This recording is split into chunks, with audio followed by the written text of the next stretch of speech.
आणि विशेषतः मराठवाड्यात मागच्या वर्षीसुद्धा पाऊस झिरो होता, एकदम झिरो. आणि मोसंबीच्या आणि फळबागाच्या बाग पूर्ण नाहीशा झालेल्या आहेत. तर मराठवाड्यातला शेतकरी पूर्ण उद्ध्वस्त झालेलाच आहे. तरी पण ह्या वर्षीसुद्धा काही ठिकाणी मराठवाड्यात पावसाची एकदम प्रमाण खूप कमी आहे, म्हणजे जेमतेम आहे. तर काही ठिकाणी तर ऑगस्ट सप्टेंबर महिन्यात म्हणजे ह्या चालू महिन्यातसुद्धा पाऊस झालेला आहे. आणि एक पावसावर अवलंबून एक पावसामध्ये पूर्ण वर्ष काढायचं असे कंडिशन आता शेतकऱ्यावरती आहे.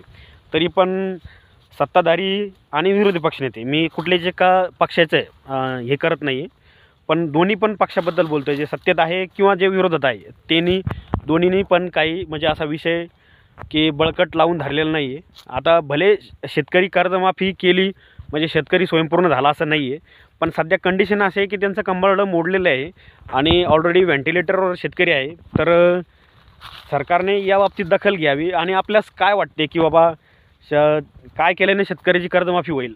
आणि तुम्ही सोशल मीडियामध्ये कुठे पण यूट्यूबला असो या कुठं टी व्ही चॅनलवरती आहे, तर माझी एक पर्सनल तुम्हाला एक विनंती आहे की तुम्ही कमेंट देताना जर शेतकरी पुत्र असाल तर नक्कीच कर्जमाफी, बाकी तुमचे धोरणं तर कराच तुम्ही की बाबा जे शेतकऱ्याला थोडे स्टँड करतील.